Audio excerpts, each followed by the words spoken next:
tanganmu sampai ke siku. Iya. Dan sapulah kepalamu dan basuh kedua kakimu sampai kedua mata kaki. Iya.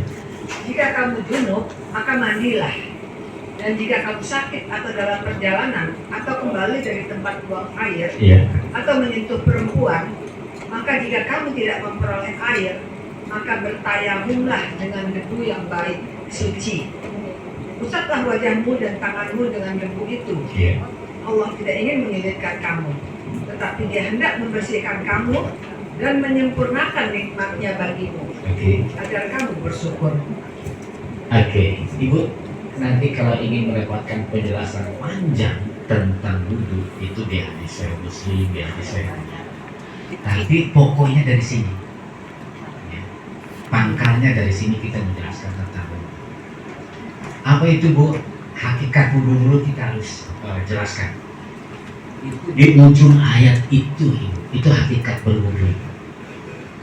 Ya, di ujung ayat 5 ayat 6 itu, Ibu, di ujung ayat itu hakikat berwudu. Apa itu, Bu, hakikatnya itu?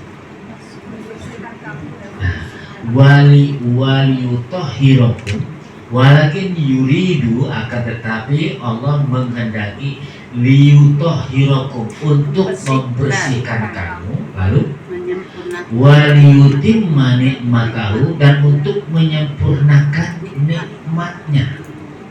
Apa itu?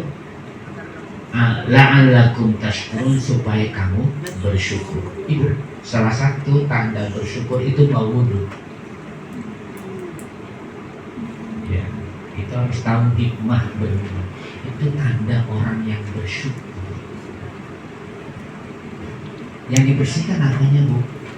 Artinya, Ibu, kalau bahasa Arab itu kalau membasuh luar, Ibu, namanya gosala, goensin lam, gosala, goensin lam, gosala itu luar. Kalau toharoh itu batin, yang dibersihkan itu jiwa kita. Jadi wudhu itu, Ibu, yang dibersihkan sebenarnya luar atau batin sih? batin.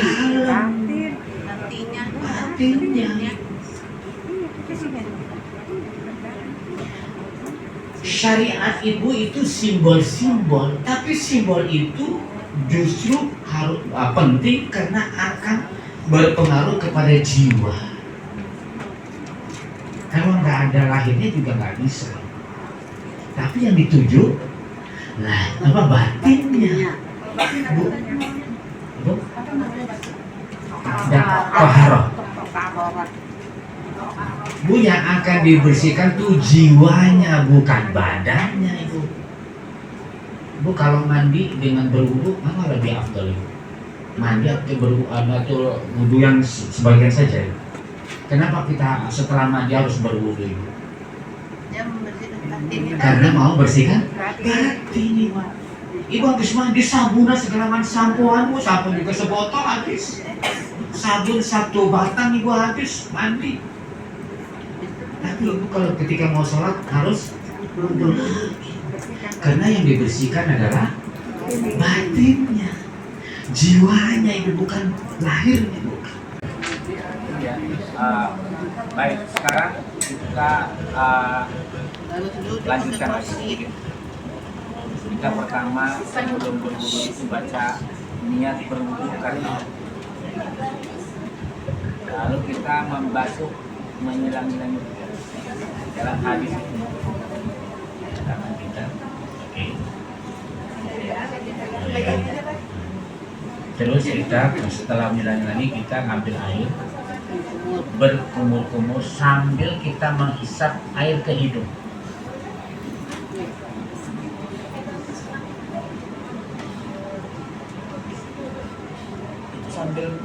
Sambil masukkan air ke mulut, sambil kita menghirup air ke hidung. Jadi bukan sendiri-sendiri, bukan berkumur-kumur lalu begini-begini, bukan. Bareng. Kali jalan. Bareng. Setelah itu kita membasuh muka. Ya, membasuh muka, ngambil air. Ini tangan kita, sini 3 kali, 3 kali. Muka. Setelah muka, kita tangan. Ini tangan. Dan tangan Bu Rasulullah mengajarkan tidak begini, tapi ke atas selalu ininya. Ya. Jari tangannya selalu ke atas. Jadi air mengalir itu ke siku ke sini, bukan begini.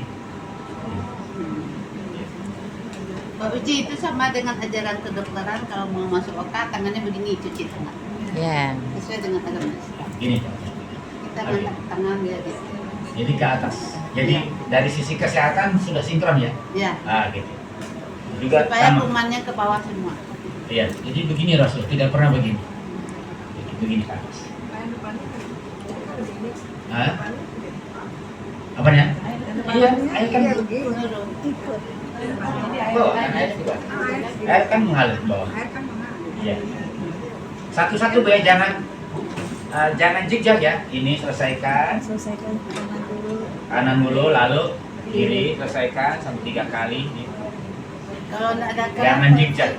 kalau tidak ada keran, kalau air lemak itu mana? Nah, bagaimana kalau sekarang tidak ada keran Ibu? Ini ada perbedaan pendapat. Kalau Imam Syafi'i pendapatnya, ini kalau diciduk begini, ini sudah musta'mal. Kalau imam yang lain, ini air belum dipakai masih ya suci dia. Jadi belum dipakai apa-apa. Air musta'mal itu air yang dipakai mandi, ditampung, itu namanya air musta'mal. Tidak suci lagi. Tidak suci lagi. Kalau air di kolam atau di keran atau di gayung, di baskom begini, ini air suci. Ini air suci.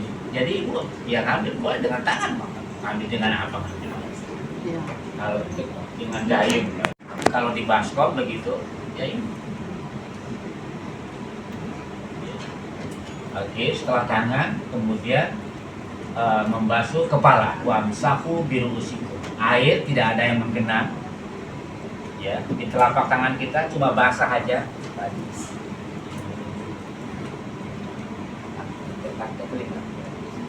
Ya. Ini agak lama kita membasuh telinga itu sampai rata ini. Telinga kita usap. Ya, kita pijit-pijit ini telinga kita. Ini katanya Bu, urat-urat saraf yang sensitif walaupun disentuh dengan halus, ini di telinga kita. Ini setelah telinga, lalu kemudian kaki. Kaki, ya dibasuh banyak ini, basuh sampai selesai nih. Selesai ini di sini. Ada kemudian di kiri sama-sama dibasuh selesai.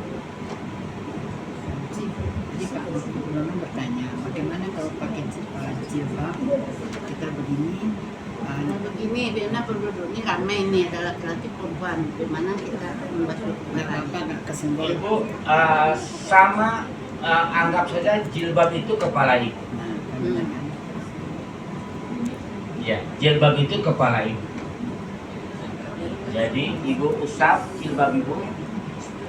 Karena tadi di wudu itu bahwa Ibu sebenarnya mau membersihkan kepala atau membersihkan batin. Batin. Nah itu.